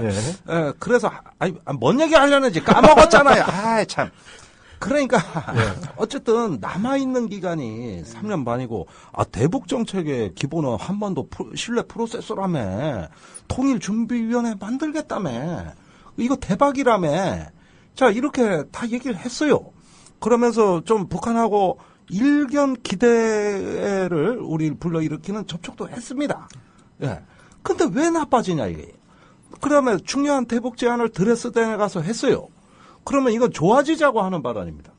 근데 왜 그 결과는 더 나빠졌냐 이게요. 분명히 그 연설에도 뭔가 문제가 있었던 거고 말은 아름답게 하시는데 미사여군 하는데 지나면 더 나빠져 있단 말이에요. 대체 이게 어떻게 된 노릇이냐 이게요. 자기 한 말하고 다 다르잖아요. 여태까지. 그렇죠. 네. 요즘 말로 영혼이 없는 거죠. 영혼이 없는 거죠. 네. 이렇게 수명이 짧은 정책을 본 적이 있습니까? 수많은 정책들을 했는데 심지어 정부조차도 그 말을 다시 쓰는 법이 없습니다. 며칠만 지나면 몇 달만 지나면 없어졌어요. 동평구, 동작구, 은평구 사이에 있다는 동북아 평화협력구상도 없어졌죠. 그러고 보니 그 말 하는 사람이 없잖아요. 그럼 한반도 평화 프로세스 오히려 진보 쪽에서 하고 있지 않습니까? 저쪽에서 안 한 지 오래됐고. 드레스덴스는 누가 했어요? 아무도 몰라요. 통일위원회? 아무도 모르지 않습니까? 아니, 그러니까, 개대가리, 세대가리도 아니고, IQ가 얼마인데 왜 돌아서면 잊어버리냐고. 최근에 개국 콘서트에 닥치고, 그건 고등학교가 있지 않습니까? 그게 보면 금방 30초 만에 잊어버리더라고요. 글쎄, 우리 경쟁 프로그램이기 때문에 내가 안 보던데. 그 얘기하면. 개콘이 우리 경쟁 프로그램입니까? 그럼. 아이고, 너무 심하게 오버하시네. 네. 그러니까 우리 김준영 교수님께서 이 팟캐스트에 딱 맞는 분이세요. 보니까 드라마도 많이 보시고, 이 개그 프로도 많이 보시고. 그 얘기는 좀 실수한 것 같습니다. 왜냐하면 이 얘기 하는 순간 그 프로그램에 대해서 압력이 들어갈 것 같아서 죄송합니다. 또 그렇게 갑자기 겸손해 주시고 나 못 살아 내가. 자, 다시 본론으로 들어. 이제 조금 우리 진지해집시다. 이거 외교 안보는 장난이 아닙니다. 이거 진지해져야 돼요. 혼자만 빠지시네. 도대체 그놈의 통일준비위원회는 언제 구성하는 겁니까 이게 2월 달에 나온 얘기 아닙니까? 그렇죠. 일단 하나 정해진 건 있어요. 위원장은 대통령이다. 위원장인 대통령. 예. 그거 외에는 뭐 전혀 지금 후속 얘기가 없어요. 예. 그러니까 이게 참, 이게 허무 개그도 아니고, 지금 김종현 교수님께서 말씀하신 것처럼 정부가 내뱉은, 동북아 평화협력 구성, 한반도 실내프레스, 통일, 대박농, 통일준비위원회, 이렇게 얘기해놓고, 며칠 지나면 바로 다, 정부에서부터 잊어먹을 정도로, 까먹을 정도로, 그냥 다 한번 던져보기 쉽게. 이런 어떤 정책 구호가 남발되는 이런 상황이 반복되는 것 같아요. 만약에 꼭 제가 그 입장을 설명하고 논리적으로 한번 생각을 해보면 두둔하고자 하는 함이 아니라 이 모든 그 제안의 근본에는 전제 조건이 깔려 있단 말이에요. 북한이 착해야 되잖아요. 이 전제 조건에 대한 집착을 버리기 전에는 결국 우리가 신뢰 프로세스도 북한을 신뢰할 만한 대상이 아니더라도 신뢰할 만한 대상으로 여기고 끌어집어내는 과정이어야 하는데 그게 전제가 되고 하다 보니까 북한이 나쁘지 않는 이상 그 나쁜 성질을 자기들 보기에 순화시키지 않는 이상 핵을 버리지 않는 이상 아무것도 출발할 수 없는 것이 지금까지 모든 제안의 아킬레스건이고 그게 이제 걸려 있다는 거죠. 그걸 전면에 내세웠기 때문에. 예, 전제 조건을 전면에 내세웠기 때문에 그 뒤에 얘기는 사실은 무효화되는 거예요. 그렇죠. 근데 우리는 마치 그 뒤에 얘기를 보고 혹시 뭔가 있어서 저래나? 혹시 남북 간에 물밑 접촉이 좀 있나? 이런 기대도 했단 말이야. 우리의 주도적인 선언인데 행동은 저쪽에게 주도권을 넘겨주는 아주 묘한 상황이 되는 거죠. 그렇구나. 그러면 좀 앞으로의 좀 얘기를 해보면요. 그러니까 지금 일단 북한은 제의했다가 거절당하니까 또 로켓 쐈고, 이런 어떤 상황이고 이제 시진핑 오고, 북일 계속 진행될 거고, 이런 와중에 이 8월 달에부터 아주 중요한 두 가지 변수가 있습니다. 이 한반도 정세 하나는 을지 프리덤 가디언 훈련을 예정대로 할 거냐 하면은 좀 로우키, 그러니까 잘 좀 공개도 좀 안 하고 언론에 그리고 규모도 좀 축소하고 특히 미국의 무슨 핵 전폭기나 이런 거 안 들어오고 항공모함 오지 말고 최대한 북한을 자극하지 않는 방향으로 이렇게 할 거냐 아니면 또 무력 과시하듯이 시위하듯이 또 이렇게 한번 대규모의 또 이제 이 군사훈련 쇼를 보여줄 거냐 이런 훈련하고 이런 게 하나의 변수인 것 같고 바로 또 연결되어 있는 게 인천 아시안 게임이지 않습니까? 일단 북한의 국방위 성명을 보면은 일단 이걸 연계시켜놨어요. 대놓고 군사훈련 취소 안 하면 그 아시안게임 참가 취소하겠다 이런 얘기는 없습니다만 아시안게임의 성공적인 개최를 위해선 분위기 조성 차원에서 군사훈련을 축소해야 된다 이런 요구를 했단 말이죠. 그래서 이게 지금 하반기에 아주 중요한 어떤 변수가 되지 않을까. 그래서 가장 안 좋은 시나리오는 군사훈련 대대적으로 하고 북한이 그 반발 차원에서 아시안게임 불참하고 그러면서 한번 뭐 또 북한이 또 무력 시위에 나오고 또 그 남의 집 잔치에 또 재뿌리려고 하는 뭐 이런 어떤 부분들이 반복될 경우엔 하반기의 상황이 더 안 좋아질 수도 있는 이런 어떤 위험성도 있는 것 같은데요. 좀 그렇게 가지 않기 위해서 좀 우리가 좀 어떻게 좀 해야 된다고 보십니까? 계속 어려운 질문이신데요. 이게 참 정말 어렵다기보다는 아무리 얘기해봐야 하는지 이게 똑같은 소리 같고 저도 입만 아프고 저도 걱정이 되는데 두통거리인데요. 일단 자극적인 연산을 상당히 줄일 필요가 있는 것 같아요. 일단 북한을 좀 달랠 필요가 있고 그다음에 연초에 고위급 회담할 때도 사실상 우리 좀 축소책 좀 시키지 않았습니까? 그 부분에 대해서 로키를 한다고 했으니까 그런 부분을 이제 좀 할 필요가 있는 것 같고 저는 다시 한번 이 국내적으로 어려운 상황을 오히려 남북관계의 냉각을 푸는 방법으로 지지율을 올릴 수 있다는 생각만 좀 하면 완전히 풀지는 않더라도 적어도 우호적인 분위기를 한두 달 이끌어가면서 뭔가 기반 조성을 한 다음에 제가 보기에는 지금 예를 들어서 한국이 나서가지고 특히 한중 정상회담하고 나서 바로 우리가 육자회담 문턱 낮추고 대화하겠다 이러면 또 미국의 반발을 살 거기 때문에 이것이 한중의 어떤 공조에 의해서 나타났다는 모양새는 좋은 것 같지는 않고요. 그러니까 한국이 북한을 자극하지 않고 우호적인 분위기를 한두 달 이끌고 가다가 이 부분이 아시안 게임이 지난 다음에 이 부분이 좀 본격화되는 방법으로 가는 것이 좀 가장 현실적이지 않을까 그렇게 생각합니다. 그럼 어쨌든 아시안 게임에 북한 대표단이 좀 참석을 해서 이번에 그렇죠. 아시안 게임 슬로건이 평화입니다. 그다음에 그 마스코트가 물범이에요. 평양도에. 그래서 원래 저세로 하려다 물범으로 바꿨거든요. 그거는 그 전임 시장이 이제 그 한반도 동북아 평화를 그 기치로 내걸겠다고 했던 어떤 맥락에서 나온 겁니다. 그 차원에서 보면 인천시하고 청와대의 관계도 좀 재밌어질 것 같아요. 이번에 인천시장으로 당선된 분이 박근혜 대통령의 최측근이지 않습니까? 그럼 뭐 그 이념적인 성향을 떠나서 정치적인 성향을 떠나서 본인이 시장으로 있는 인천에서 열리는 아시안 게임이 좀 성공적으로 개최돼야 되고 그러기 위해선 북한의 참가가 필수적이고. 그러기 위해서는 좀 한국 정부도 그런 분위기 조성 차원에 좀 노력을 해야 되는. 그렇죠. 그래서 이 최측근과 이 청와대에 계신 분 사이에 인물들을 어떻게 풀어야 될지도 좀 중요한 것 같아요. 보석골통도 지방자치단체로 내려가면은 보석골통이 안 되더라고. 대구에서 유니버시아드도 했습니다. 그렇죠. 예, 인천에서 뭐 북한 대표 예전에도 내려왔습니다. 부산에서요. 했었죠. 그래서 지방자치단체는 어떤 그 자신의 어떤 그 위신을 높이기 위해서는 북한이나 이런 어떤 적성국하고도 협조하면 좋은 거죠. 책임질 수 있어요, 그 말은? 괜히 그 우다웨이고 그거 얘기했다가 화낸 것처럼 그러면 어떡하려고. 아니 왜 도끼 눈을 뜨고 그래. 나 참 아예 책임져요. 책임집니다. 그렇게 됐으면 좋겠습니다. 네. 뭐 아직 한 3분 정도 남았습니다. 뭐 우리 너무 좀 급하게 재촉하지 마십시오. 우리가 알아서 끝낼 테니까. 김용 PD가 우리 진짜 안보의 초짜 PD시라서 아직 우리 방송의 메커니즘을 잘 이해를 못하고 계세요. 우리가 초짜지. 무슨 소리. 뭐 가불이 좀 바뀐 거 같네요. 아니면 정신을 못 차리신 거 아닙니까? 방송 중에는 우리가 갑입니다. 예. 그럼 이제 지금 우리 김정인 교수님 말씀은 한중 정상회담 했다 그래서 바로 육자회담에 갈 경우에 또 이제 한미 관계에 또 좀 안 좋은 영향을 줄 수 있으니까 일단 이걸로 이제 좀 토대를 좀 만들면서 남북 관계부터 좀 풀고 또 이제 8월에 그 프란체스코 교황의 이제 방안도 있고 아시안 게임도 있고 그러니까 그런 어떤 좀 그 상황을 잘 활용해서 남북 관계를 한 단계 좀 업그레이드하고 그걸 바탕으로 해서 육자회담까지 가는 그런 어떤 하반기의 시나리오를 그리는 것이 지금 정부가 할 수 있는 그렇죠. 그나마 지금 많이 지지율 떨어진 박근혜 대통령께서 이제 좀 지지율도 회복하고 국민 통합도 하려면 그 방법밖에 없다고 봐요. 안 하시겠지만 우리가 하라 그러면 더 안 하시는 분이라서 내가 이 말씀 드리기가 좀 망설여지는 거거든 사실은. 그럼 하지 말라 그럴까요? 글쎄 청개구리 멘트로 반대로 하니까 내가 참 이렇게 하라 그러면 더 안 할 것 같아서 그게 불안하다는 거죠. 제가 얼마 전에 좀 이렇게 훑어본 책 중에 하나가 부시와 체니의 관계를 다룬 이제 책이 뉴욕타임즈 기자가 쓴 책이 있더라고요. 불의 나날들 뭐 이런 어떤 제목의 그 책이었는데 거기서 보면은 이 부시의 변화가 놀랍습니다. 그러니까 예를 들면 이제 그 북한만 보더라도 2000년에 그 부시가 북한을 악의축으로 지목하지 않았습니까? 네. 그랬던 부시가 북한을 테러 지원국에서 임기 막바지에 또 하지 않았습니까? 네. 이런 어떤 극적인 전환을 이루는 이런 어떤 그 과정들을 보면서 왜 MB는 이렇게 못하셨나? 박근혜 대통령이 혹시 이 부시처럼 개가천선할 가능성 없나? 뭐 이런 어떤 좀 생각도 좀 가져본 바가 있었는데요. 네.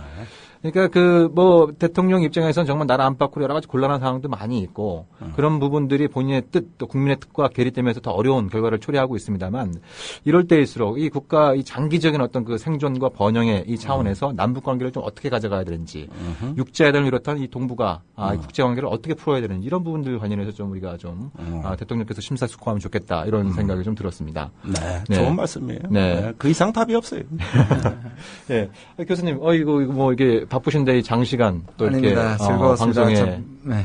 어디 첫 출연이신데 소감이 좀 어떠셨습니까? 예, 뭐 많이 걱정을 했었는데 갑자기 좀 너무 조신하게 얘기하죠. 네, 이제 뭐 회복을 할 때가 된 것 같아서 네. 예, 재밌었습니다. 예. 네, 두 분이 잘 이끌어 주셔서 감사합니다. 감사합니다. 네, 오늘 출연 진심으로 감사드리고요. 다음 기회에 또 한번 모시도록 하겠습니다. 네, 예, 감사합니다. 진짜 안보 방송 오늘 이것을 마치도록 하겠습니다.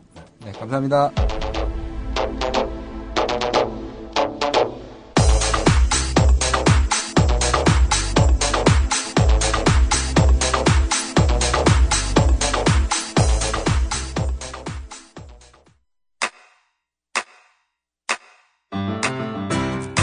국민 라디오 지지하는 4가지 방법 아시나요? 다운로드하기, 별점 주기, 댓글 달기, 구독하기. 국민 라디오를 보다 많은 이들에게 전할 수 있는 가장 손쉬운 방법. 다운로드하기, 별점 주기, 댓글 달기, 구독하기. 잊지 마세요. 다운로드하기, 별점 주기, 댓글 달기, 구독하기.